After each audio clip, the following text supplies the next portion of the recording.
नमस्कार दोस्तों, आप सभी का कोचिंग 4.0 यूट्यूब चैनल पर स्वागत है।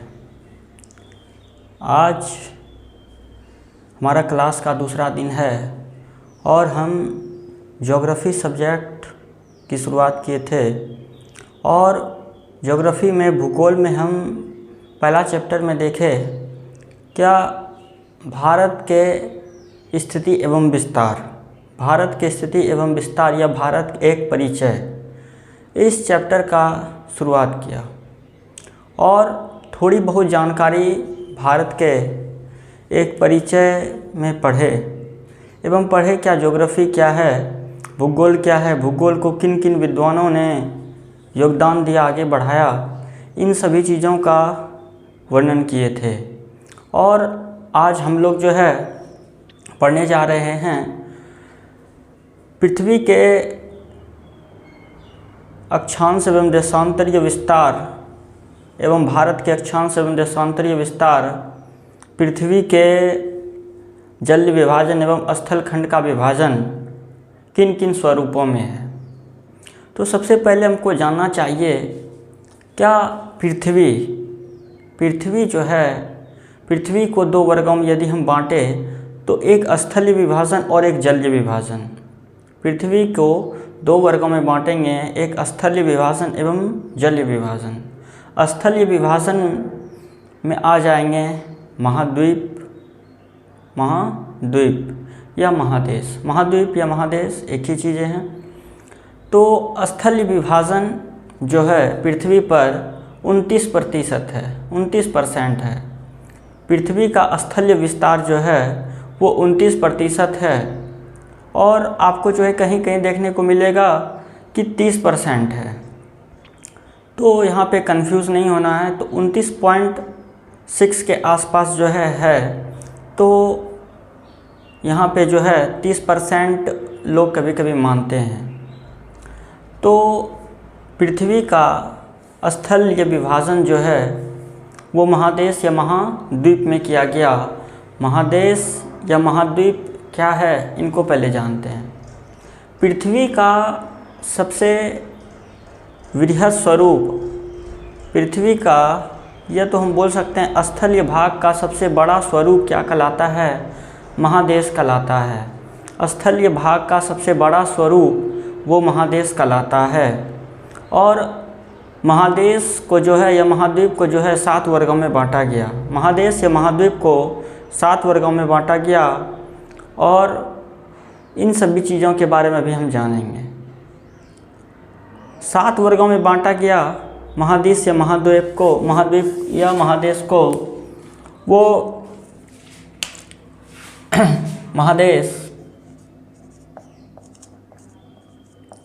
महादेश 7 वर्गों में बांटा गया। तो महादेश हम बताएं कि स्थल खंड का सबसे वृहद स्वरूप क्या कहलाता है, महादेश, या बोल सकते हैं महाद्वीप। महादेश या महाद्वीप कहलाता है। स्थल खंड का सबसे वृहद स्वरूप जो है वो महादेश या महाद्वीप कहलाता है। महादेश या महाद्वीप को जो है 7 वर्गों में बांटा गया। महादेश या महाद्वीप को 7 वर्गों में बांटा गया। यदि हम क्षेत्रफल के आधार पर तो महादेश के क्रम देखें तो एशिया, अफ्रीका,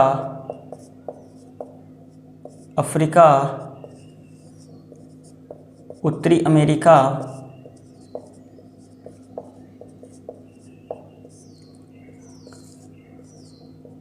दक्षिणी अमेरिका, 5वां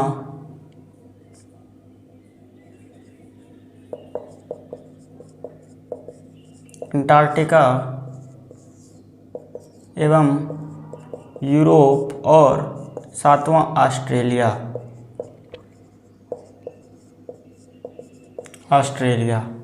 ये 7 वर्गों में महादेश को बांटा गया। एशिया, अफ्रीका, उत्तरी अमेरिका, दक्षिणी अमेरिका, अंटार्कटिका, यूरोप और ऑस्ट्रेलिया। और यदि हम देखें कि क्षेत्रफल की दृष्टि से सबसे बड़ा जो महादेश है वो एशिया है, सबसे बड़ा जो है वो एशिया है एवं सबसे छोटा जो है वो ऑस्ट्रेलिया है, सबसे छोटा जो है ऑस्ट्रेलिया है। ये 7 महादेश या महाद्वीप हैं।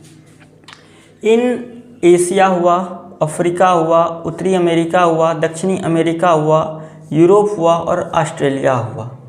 इन सभी 6 महादेश में मानव निवास करते हैं। इन सभी 6 महादेश में मानव निवास करते हैं, लेकिन ये अंटार्कटिका जो है एक ऐसा महादेश है जिस पर मानव निवास नहीं करती है। अंटार्कटिका एक ऐसा महादेश है जिस पर मानव निवास नहीं करती है। इसका कारण क्या है? इसका कारण है यहाँ का वातावरण जो है बहुत ही कठिन है वातावरण, एवं बहुत ही बर्फीली ठंडा बहुत है यहाँ पे, -80 डिग्री सेल्सियस के आसपास यहाँ पे है ठंड। तो इसके कारण जो है यहाँ पे मानव निवास नहीं कर पाते हैं। लेकिन विश्व के सभी देश अंटार्कटिका पर अपना अनुसंधान केंद्र खोले हुए हैं।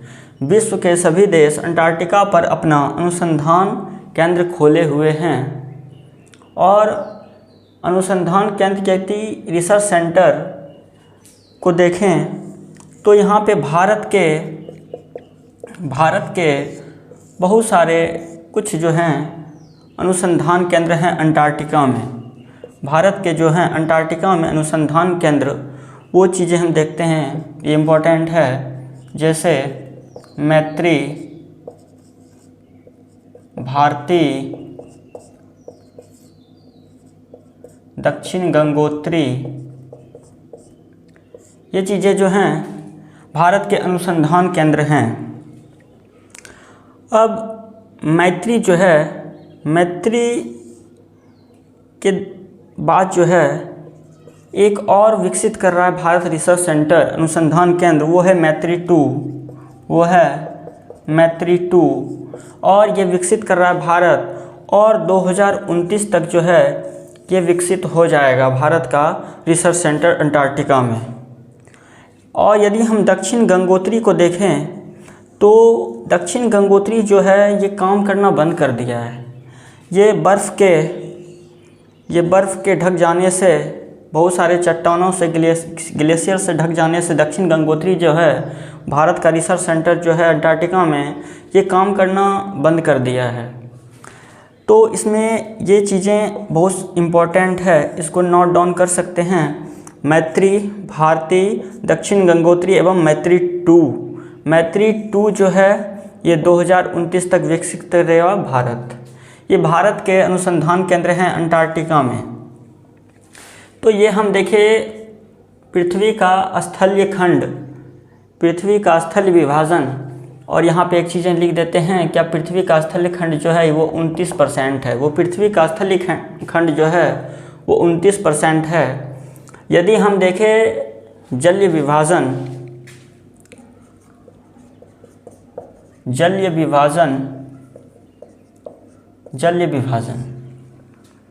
यदि हम पृथ्वी का जल विभाजन देखें, पृथ्वी का जल विभाजन, तो यहाँ पे 71% जो है जल है। पृथ्वी पर जो है 71% जल है। एवं जल विस्तार में यदि हम देखेंगे तो इसको जो है महासागर में बांटा गया। जिस प्रकार हम देखें कि स्थल खंड का वृहद स्वरूप जो है वो महादेश या महाद्वीप कहलाता है, उसी प्रकार महासागर जो है जलीय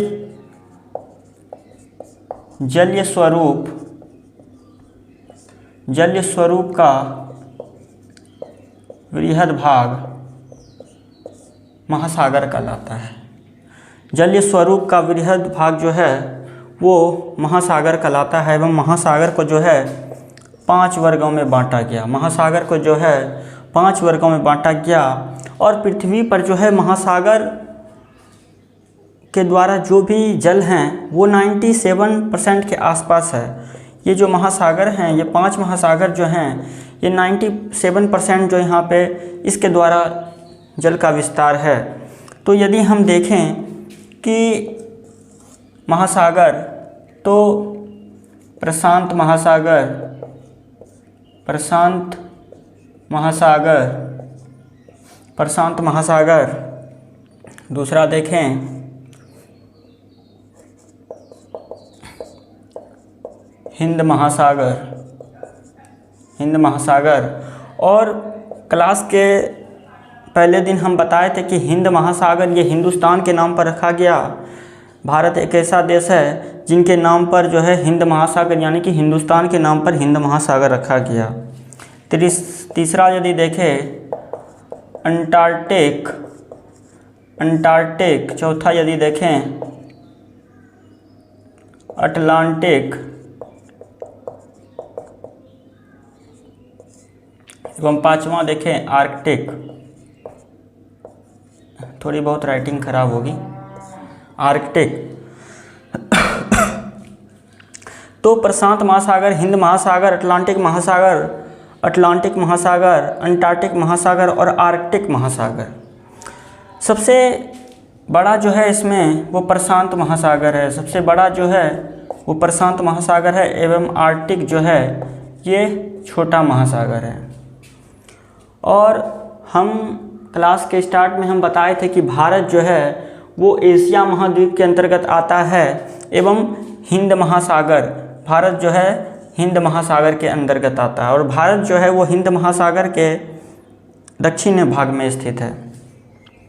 इन सभी चीज़ों को हम देखें।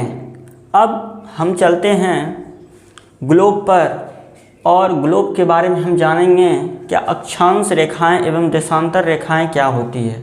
अक्षांश रेखाएं एवं देशांतर रेखाएं क्या होती है। तो आइए, सबसे पहले ये मेरा ग्लोब है, मान लेते हैं ये मेरा ग्लोब है।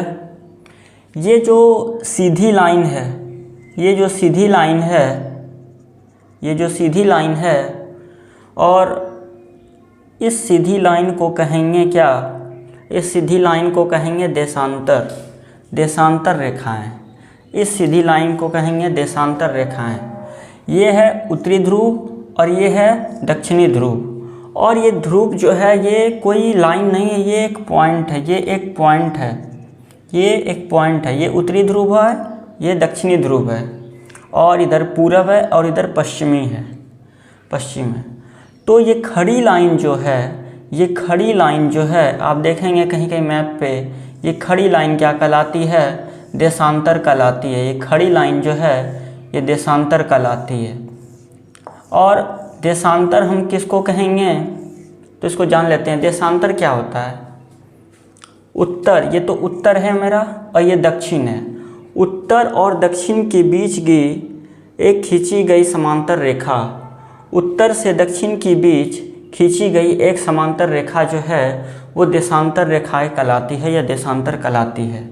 उत्तर से दक्षिण की ओर, यहाँ उत्तर है, उत्तर से दक्षिण की ओर खींची गई जो समांतर रेखा है उसको कहेंगे देशांतर। एवं यदि पूरब से पश्चिम की ओर लाइन खींचें, पूरब से पश्चिम की ओर लाइन खींचें, तो ये हो जाएगा अक्षांश, ये हो जाएगा अक्षांश रेखाएं, ये हो जाएगा अक्षांश। इधर पूरब है और इधर पश्चिम है। तो अक्षांश रेखाएं क्या होती है, पूरब से पश्चिम की बीच की समांतर रेखाएं जो है, खींची गई समांतर रेखाएं जो है वो क्या कहलाती है, अक्षांश रेखाएं कहलाती है। पूरब से पश्चिम के बीच की समांतर रेखाएं जो है वो अक्षांश रेखाएं कहलाती है। तो आशा करते हैं आपको ये अक्षांश एवं देशांतर समझ में आ गया होगा। और यह है उत्तरी ध्रुव, दक्षिणी ध्रुव, और इधर है पूरब और इधर है पश्चिम। उसके बाद यदि हम देखें गोलार्ध, ये हो गया उत्तर, तो इधर उत्तर है तो ये उत्तरी गोलार्ध हो गया। इधर जो है ये उत्तरी गोलार्ध है, और इधर क्या है, दक्षिणी, इधर जो है दक्षिणी गोलार्ध है। इधर का जो भाग है ये दक्षिणी गोलार्ध है। और उत्तरी गोलार्ध एवं दक्षिणी गोलार्ध। इधर का जो भाग है ये है पूर्वी देशांतर और इधर का भाग जो है ये है पश्चिमी देशांतर। ये है पश्चिमी देशांतर इधर का भाग एवं इधर का भाग जो है वो पूर्वी देशांतर है एवं इधर का भाग जो है उत्तर का भाग इधर उत्तरी गोलार्ध हो जाएगा और इधर जो है दक्षिण का भाग ये दक्षिणी गोलार्ध हो जाएगा। ये सभी चीज़ें समझ में आ गई होगी। और यदि हम देखें भारत के बारे में तो भारत जो है वो उत्तरी गोलार्ध एवं पूर्वी देशांतर में स्थित है। भारत मेरा यहाँ पे है, भारत मेरा यहाँ पे है, तो भारत जो है वो उत्तरी गोलार्ध, भारत जो है वो उत्तरी गोलार्ध एवं पूर्वी देशांतर में स्थित है। भारत कहाँ पे स्थित है, इसको नोट डाउन कीजिएगा। भारत जो है उत्तरी गोलार्ध एवं पूर्वी देशांतर में स्थित है। भारत जो है वो पूर्वी देशांतर एवं उत्तरी गोलार्ध में स्थित है। और यदि हम इस वाले ग्लोब को देखें तो यहाँ पे भी उत्तरी ध्रुव है और यहाँ पे दक्षिणी ध्रुव है। और ये वाली लाइन जो है ये सबसे ऊपर वाली जो है ये उत्तरी शीत कटिबंध है। ये उत्तरी शीत कटिबंध है जो कि 66.5 डिग्री है एवं दूसरा जो है ये लाइन ये उत्तरी शीतोष्ण कटिबंध है जो कि 33.5 डिग्री है। और ये बीच वाला जो है ये शीत कटिबंध है, सॉरी उष्ण कटिबंध है। और उसके बाद ये पृथ्वी और पृथ्वी के बीचों बीच की लाइन जो है ये 0 डिग्री अक्षांश या भूमध्य रेखा कहलाती है। 0 डिग्री अक्षांश या भूमध्य रेखा कहलाती है। और ये पृथ्वी को 2 भागों में बांटती है। ये पृथ्वी को जो है ये 2 भागों में बांटती है, 0 डिग्री अक्षांश भूमध्य रेखा। उसके बाद यदि हम देखेंगे तो ये उष्ण कटिबंध है। उसके बाद यहाँ पे दक्षिण शीत कटिबंध है जो कि 23.5 डिग्री है एवं उसके बाद यदि इसको देखें हम तो ये दक्षिणी शीत कटिबंध है जो कि 66.5 डिग्री है। आशा करते हैं कि इन सभी चीज़ों की जानकारी आपको मिली और आपको समझ आ गया होगा। तो आप लोग जो है इसको नोट डाउन कर सकते हैं। यहाँ पे जो भी चीज़ें हैं आपको हम समझा दिए। और यदि आप व्हाट्सएप ग्रुप में हमारे जुड़ जाते हैं तो यहाँ पर आपको PDF मिल जाएगी। तो आज का इतना ही रखते हैं क्लास एवं कल हम देखेंगे अंतर्राष्ट्रीय समय रेखा और मानक समय रेखा भारत की और कर्क रेखा, इन सभी चीज़ों के बारे में हम कल जानेंगे। और आप लोग ज़्यादा से ज़्यादा प्यार दें, सपोर्ट करें, लाइक एवं शेयर करें। आपको अच्छी लगी होगी तो ठीक है। और जो भी डाउट होगा आप लोग पूछ लीजिएगा व्हाट्सएप पे मैसेज करके। ठीक है। जय हिंद, जय भारत।